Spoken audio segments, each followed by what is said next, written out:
Es un virtuoso de la escritura que ha conquistado géneros como la novela, el cuento, el ensayo y, por supuesto, la crónica. Capitalino de corazón, este hombre es autor de un sinfín de historias urbanas que enriquecen la cultura de la gran Ciudad de México. Gracias a sus múltiples aportaciones literarias y periodísticas, es un escritor ampliamente reconocido y galardonado en todo el mundo. Observador, pero respetuoso, crítico, pero sensato. Así es Juan Villoro, y hoy en corto platicaremos con el narrador, cronista, cuentista y por supuesto un gran ciudadano. Acompáñenos en esta charla. Hijo del escritor y filósofo Luis Villoro y la psicóloga Estela Ruiz, Juan Luis Villoro Ruiz nació el 24 de septiembre de 1956 en la Ciudad de México. Sociólogo por la Universidad Autónoma Metropolitana, Juan Villoro tenía 21 años cuando empezó a escribir los guiones del programa El lado oscuro de la luna de Radio Educación. Vamos a interpretar 3 cuentos del libro Tiempo Transcurrido. Aficionado al rock y al fútbol, ha sido maestro de literatura en la UNAM y profesor invitado en las universidades de Boston, Yale y Princeton, en los Estados Unidos, así como en la Universidad Pompeu Fabra de Barcelona, España. Abarcando diversos géneros literarios, este prolífico autor suma más de 50 libros publicados, como Tiempo Transcurrido, El Testigo, Materia Dispuesta, El Disparo de Argón, El Filósofo de Clara, Llamadas de Ámsterdam, Efectos Personales, Dios es Redondo, Arrecife, La Máquina Desnuda y Safari Accidental, por mencionar solo algunos. En la literatura infantil es también un autor reconocido, cuyos cuentos como La Noche Navegable, Los Culpables, La Casa Pierde y Albercas han sido galardonados. Su versatilidad en la escritura y su mirada crítica y reflexiva le ha permitido ser colaborador de periódicos como Reforma, El Mercurio de Chile, El País y El Periódico de Cataluña en España y la revista Letras Libres. Gracias a su destacada contribución al mundo de las letras iberoamericanas, este narrador, ensayista, periodista y traductor mexicano es parte del Colegio Nacional desde 2014. Entonces dije, esto es para mí, porque la vida que yo tenía hasta entonces carecía de sentido, carecía de brújula, yo no podía ordenar mi experiencia de ninguna manera.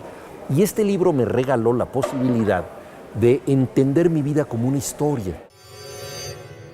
Fue en el barrio de Mixcoac, en la Ciudad de México, donde Juan Villoro creció y descubrió rincones extraordinarios de la gran metrópoli del siglo XX. Ese espíritu explorador y curioso que hasta la fecha conserva le permitiría encontrar su pasión por las letras y escribir incontables crónicas como Materia Dispuesta o El Disparo de Argón. Lo que más recuerdo con enorme gusto de la Ciudad de México en la que yo crecí era la posibilidad de salir a la calle, incluso sin que mis padres supieran dónde estaba. O sea, yo no les decía voy a ir con fulanito, voy a ir a la casa del vecino o la vecina. Yo salía a jugar a la calle. Y cuando mi mamá quería que yo entrara a la casa ya para cenar o algo, salía a la calle y ni siquiera me buscaba. Veía a alguien del barrio y le decía, oye, si ves a Juan, dile que ya se venga a cenar, ¿no? Confiaba en que alguien me iba a dar ya la notificación de que ya regrésate a tu casa. Entonces, si alguien me encontraba y decía, oye, ya te andan buscando, que te regreses. La vida de barrio a mí me gustaba mucho. Yo viví primero en el barrio de Mixcoac, luego nos mudamos a la Colonia del Valle. Siempre he vivido en la parte sur de la ciudad y pues me dio esto un sentido de pertenencia muy grande. Yo, si de algo me siento parte, es de la ciudad donde he vivido la mayor parte de mi vida. Entonces eso solo pudo ser posible gracias a que yo salía sin rumbo fijo, viajaba de mosca en los tranvías, ¿no? Mis papás no sabían que yo a lo mejor ya estaba en la Villa de Guadalupe, en lugares muy alejados de mi casa. Y eso pues me dio un conocimiento de la ciudad, de sus misterios, de este libro en piedra, esta enciclopedia maravillosa que es la ciudad, que fue extraordinario. La lectura llegó tarde. Mis padres eran universitarios, como dijiste, pero fíjate que no había libros para niños en mi casa. Mi padre se dedicaba a la filosofía, mi madre se dedicó a la psicología. Entonces, los libros que estaban en la casa me parecían muy ajenos a mi experiencia, a lo que yo podía hacer, porque no eran libros con ilustraciones que trataran de aventuras para niños.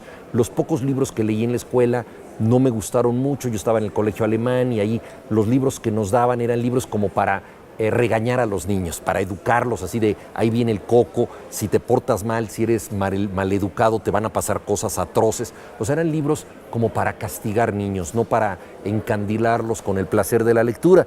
Yo verdaderamente empecé a leer por gusto, tarde, como a los 15 años en las vacaciones, entre la secundaria y la preparatoria, cuando un amigo del barrio me recomendó De perfil de José Agustín. Este amigo, Jorge Mondragón, nunca había leído un libro por gusto y había quedado encandilado con la novela de José Agustín y me la dio a leer, y mi gran sorpresa fue que la novela transcurría en las vacaciones entre la secundaria y la preparatoria, justo en la etapa en la que yo estaba.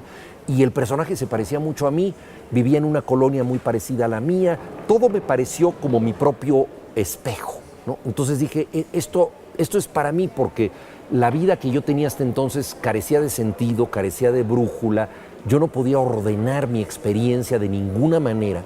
Y este libro me regaló la posibilidad de entender mi vida como una historia, que es algo muy importante y que yo creo que es algo que solemos hacer todas las personas, ya sean escritores o no.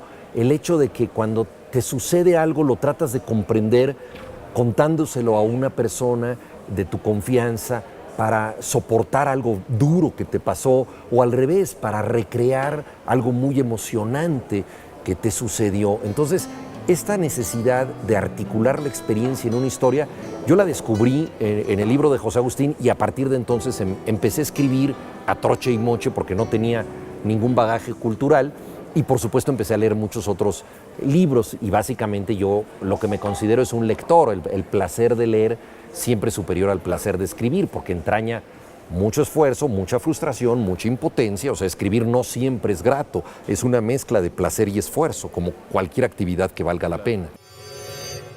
Conocido también en el mundo periodístico, Juan Villoro fue director de La Jornada Semanal, suplemento cultural del periódico La Jornada, de 1995 a 1998.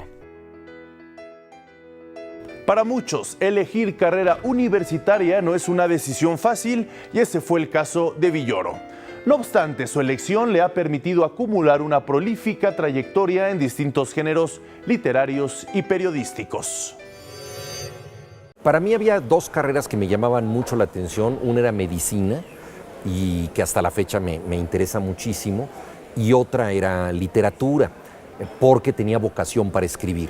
Me acobardé con la medicina porque todo el mundo sabe que la carrera dura 10 años, es sumamente exigente, sumamente competitiva. Vivir en la Ciudad de México es en sí mismo como un trabajo de medio tiempo. Entonces, la medicina me resultó demasiado compleja para combinarla con escribir. Y la carrera de letras en sí me pareció que era un poco árida para lo que yo quería hacer como escritor. Yo tenía una idea quizá muy ingenua de ser una especie de escritor pues más silvestre, o sea, que yo fuera descubriendo mis pasiones, mis cosas, y no que me lo impusieran como una obligación en una carrera.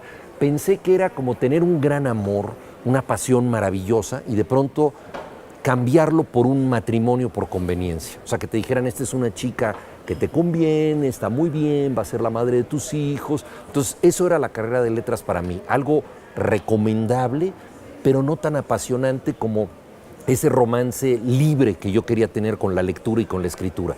Entonces escogí la carrera de sociología, que es muy buena como un contexto cultural amplio.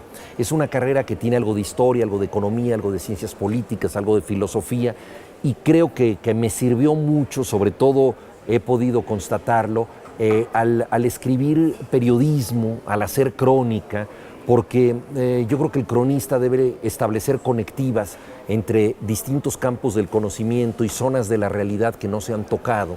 Entonces, si tú haces una crónica sobre cualquier tema, si encuentras ahí un componente religioso, político, económico, filosófico, eso se enriquece mucho, y la sociología te da un poco ese entrenamiento. Entonces yo la estudié con mucho gusto, esta carrera, no la he ejercido o solo la he ejercido de manera tímida, claro, como escritor, por el componente sociológico que de pronto aparece en ensayos, tratando de darle un trasfondo social a los escritores de los que hablo, o bien en el periodismo y la crónica. En 1980 publico mi primer libro, pero yo ya había empezado a publicar en revistas muy marginales para jóvenes escritores. Una de ellas la benemérita revista Punto de Partida, que como su nombre lo indica es para escritores que empiezan. La publica la UNAM hasta la fecha y ellos organizaban un concurso literario. Yo participé 2 veces, en 1973 y 75, si la memoria no me falla, y en ambos obtuve segundo lugar. Entonces, a partir de esos concursos pude publicar unos cuentos, participaba en un taller de cuento que también se organizaba en las oficinas de Punto de Partida, y entonces ahí se hizo una antología de los miembros del taller que se llamó Cepelín Compartido, publiqué unos cuentos ahí. Entonces, ya cuando pude reunir 11 cuentos de mi primer libro, La Noche Navegable, lo llevé a la editorial Joaquín Mortiz, que era muy solicitada en la época porque era la editorial que había publicado pues, a los mejores autores de la narrativa mexicana. A algunos de ellos los había publicado por primera vez, que es algo que no dejará de sorprenderme.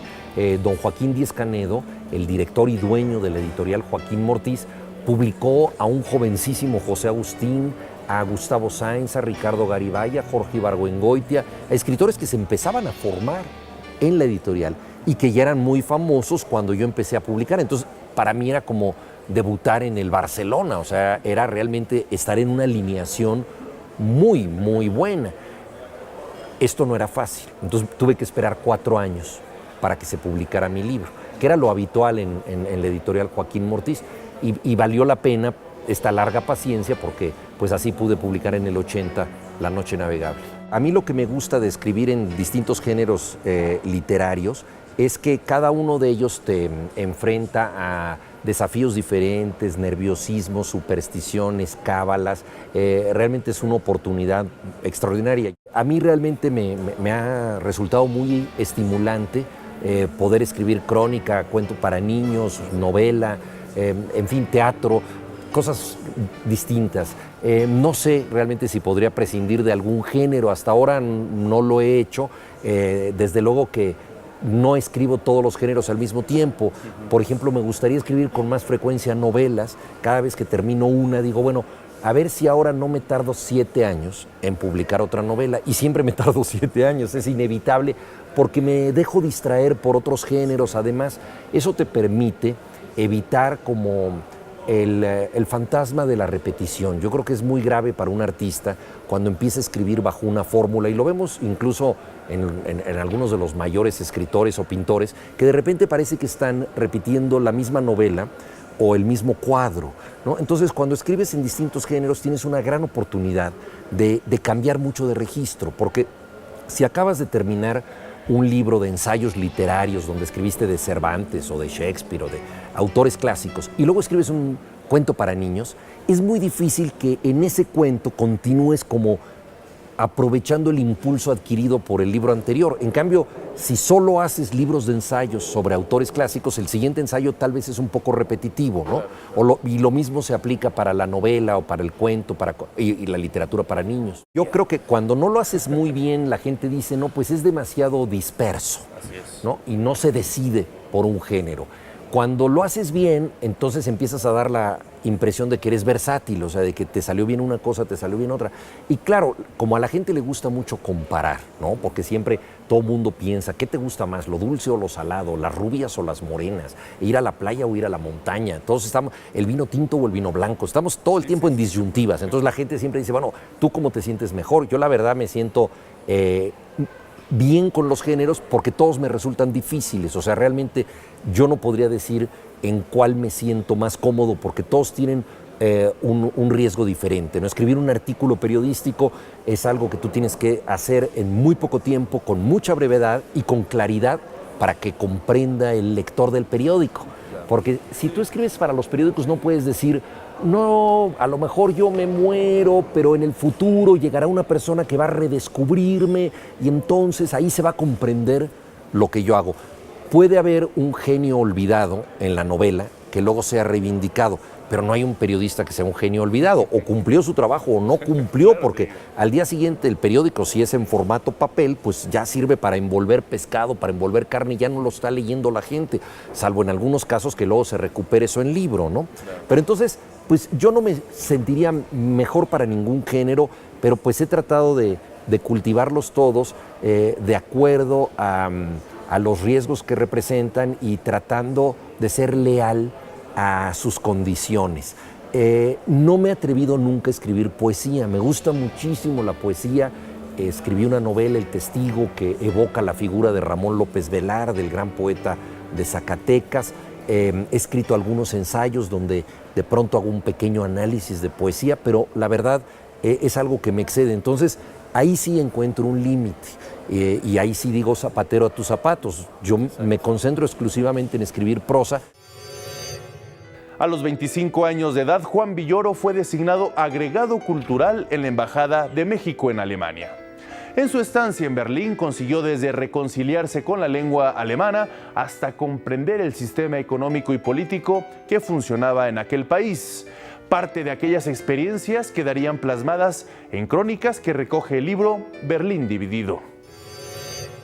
Yo tenía una relación muy neurótica con la lengua alemana, porque yo había estudiado en el colegio alemán, había estado 9 años ahí. No me había gustado nada la educación en el colegio porque era muy rígida, la disciplina era muy severa.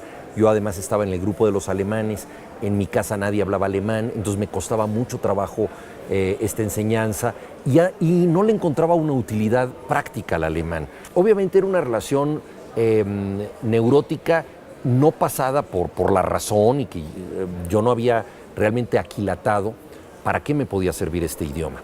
La oportunidad de ir a Berlín en 1981 representó reconciliarme con el alemán, entenderlo ya como un idioma de la vida adulta que me podía poner en contacto con la gente que vive en un país y también con su literatura, su filosofía, que es extraordinaria.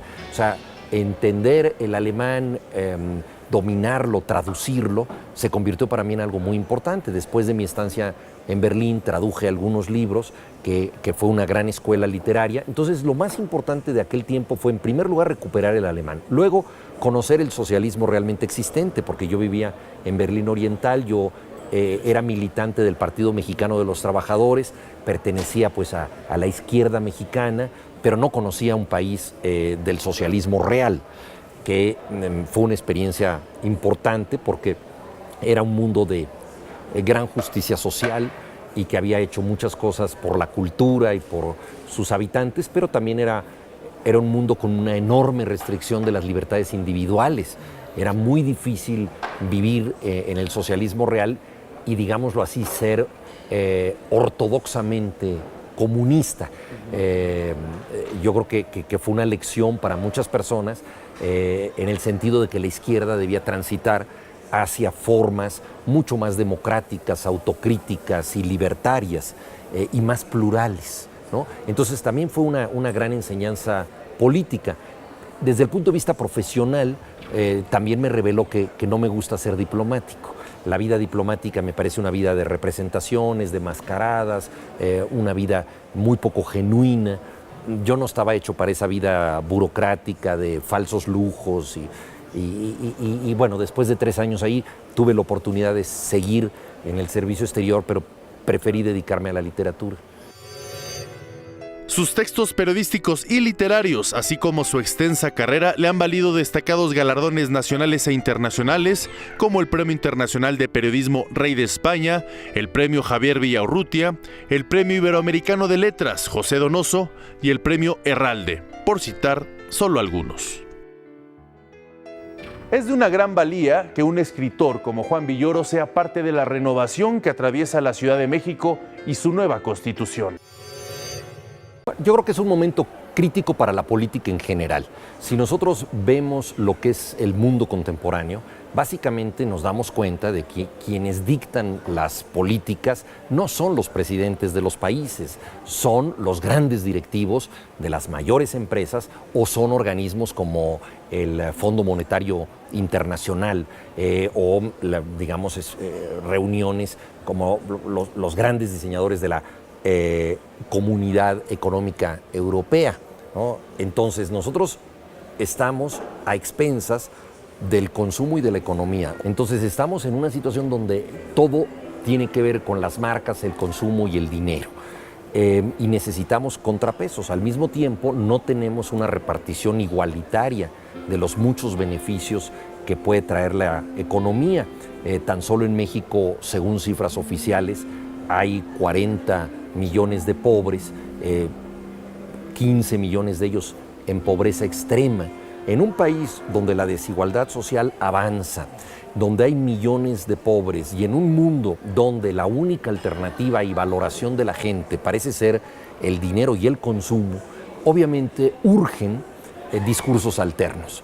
Entonces ahí es donde la izquierda debería intervenir con proyectos suficientemente atractivos para que se restablezca este sueño más igualitario. Por desgracia, también la izquierda, como prácticamente todos los estamentos políticos, está en crisis. En México esto no es la excepción. En México tenemos 5 municipios zapatistas en donde hay otras maneras de relacionarse con la economía, hay juntas de buen gobierno donde la justicia se ejerce de otro modo, hay una relación solidaria entre las gentes, un trato equitativo hacia la mujer, hecho todo esto con muy pocos recursos. Nosotros tenemos una forma representativa que es totalmente abusiva. Tenemos cierto poder el día en que emitimos el voto, lo perdemos al día siguiente. Los partidos políticos, todos ellos se han vuelto millonarios, asignándose a sí mismos recursos al margen del interés ciudadano. Entonces,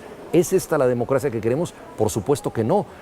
Si esta es la democracia, necesitaríamos otra forma de gobierno diferente. Yo creo que se podría perfeccionar y ahí es donde una nueva izquierda ojalá pudiera tener un papel. La nueva Ciudad de México lo es de membrete, ¿no? Cambiar el nombre de una ciudad sale muy barato, ¿no? Entonces sale gratis inaugurar una nomenclatura. La Ciudad de México ya recibía este nombre de manera informal. Entonces ahora se ha formalizado un uso que creo que es importante y yo estoy participando en el equipo ciudadano que hace una propuesta de constitución, pero este equipo ciudadano no va a ser la verdadera constitución, eso será discutido en el Congreso Constituyente. Nosotros presentaremos, digámoslo así, el borrador a partir del cual se va a discutir. La constitución va a ser importante como un espíritu que congregue a la gente. Y yo creo que podrá ser una constitución que refleje lo que ha sido esta ciudad en los últimos años y que ordene las conquistas ciudadanas, que ya son muchas, que hay en la capital del país. La Constitución Federal tiene más de 600 enmiendas, muchas de ellas contradictorias, y se ha convertido no en una carta magna que puede entender cualquier ciudadano y que pueda decir a mí me respalda la Constitución, sino se ha convertido en un pretexto para que litiguen los abogados y que los especialistas de los pleitos jurídicos traten de sacar algún partido. Entonces, ese es el gran problema, que no basta promulgar una buena ley, sino que la realidad política tiene que ser cambiada para que las leyes tengan sustento y se cumplan. A través de sus narraciones en Dios es redondo y balón dividido, Juan Villoro nos adentra al apasionante mundo del fútbol, cuyos matices reflejan la sociedad a la que pertenecemos. Por otro lado, este autor también ha reflexionado sobre el vertiginoso y voraz mundo de las redes sociales y su relación con la involución de las relaciones humanas. El fútbol es un espejo de lo que somos y a mí por eso me interesa como escritor. O sea, no soy un periodista deportivo ni soy un ex futbolista que pueda hablar con autoridad de lo que pasa en la cancha. Soy un aficionado y como tal me gusta ser testigo de lo que pasa en el mundo del fútbol. O sea, el fútbol tiene que ver con una recuperación de la infancia, con esa posibilidad de soñar en que los héroes son posibles. Es un deporte muy noble porque se practica con muy pocas reglas. Entonces se ha convertido en el deporte más popular en el planeta Tierra por todas estas razones y por lo tanto es sujeto de mucha explotación. Entonces es también un pretexto para el dopaje, para el machismo, para el chauvinismo, para la violencia, la corrupción por la enorme cantidad de dinero que ahí se maneja. La FIFA se postula como una organización no lucrativa y todo mundo sabe que gana millones, tiene una gran opacidad fiscal y afortunadamente al fin se han indagado las cuentas de la FIFA. El fútbol es muy resistente en su esencia y sigue teniendo esta capacidad de hacernos soñar, de vincularnos con la infancia, y cuando uno ve jugar a Messi, no está viendo a un multimillonario que le debe millones de euros al fisco porque no los ha pagado, sino que estaba uno viendo a un niño que está jugando como en su primer partido, ¿no? Y eso es lo singular del fútbol y por eso sigue manteniendo este atractivo para tantas personas. Yo creo que somos los primitivos de una nueva era. En ocasiones con demasiada arrogancia pensamos que tecnológicamente ya dominamos todo, pero la verdad es que todavía no sabemos cómo utilizar las herramientas fabulosas que tenemos. Hay 1000 ventajas en las redes sociales para hacer una comunicación express, para poder adquirir muchísima información. Hay cosas que yo he podido leer solamente porque están en la red, o yo mismo como escritor he podido llegar a personas que se encuentran muy lejos y que jamás hubieran conseguido un texto mío. Entonces, los beneficios están ahí. Pero al mismo tiempo hemos perdido la privacidad. Todos nosotros sabemos que dejamos rastros en la red y que hay empresas justamente que se dedican a ofrecernos cosas y a vigilarnos en la red. No somos dueños de lo que escribimos muchas veces. Esto puede ser utilizado en nuestra contra. Entonces, las redes también han llevado al linchamiento, que es un fenómeno terrible que ha hecho que gente ya se suicide por sentirse agobiada por las redes, porque el linchamiento es algo que muchas veces se provoca por una reacción indignada ante algo, ¿no? Decimos esto es un escándalo y lo condenamos, pero a veces nos equivocamos y no nos tardamos lo suficiente en ponderar el daño que podemos causar.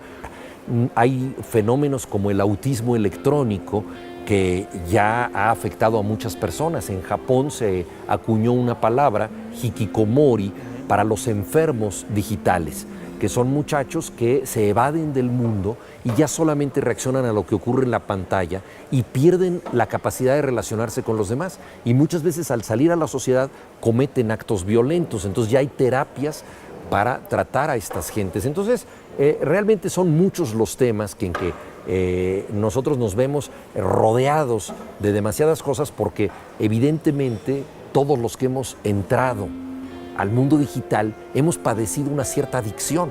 Hay algo fascinante ahí. Entonces de pronto tú te metes a Twitter y te quedas 4 horas en Twitter y dices, bueno, ¿y en qué se me fue el día?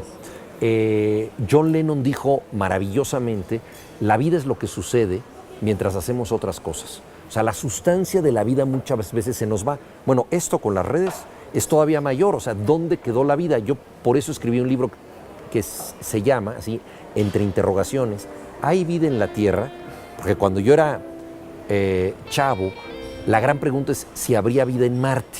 Era el planeta que parecía tener más condiciones para que hubiera vida inteligente. Y yo a veces ante las redes sociales y las pantallas y todos los sitios donde nos representamos con un alias o con un password, me pregunto, ¿todavía hay vida en la Tierra? Lejos del retiro y cercano a la cultura popular, Juan Villoro es un escritor contemporáneo que seguirá cultivando su pasión por las letras. Agradezco su compañía y lo invito a nuestra próxima emisión para conocer en corto a otro mexicano que con su esfuerzo y dedicación está moviendo a México.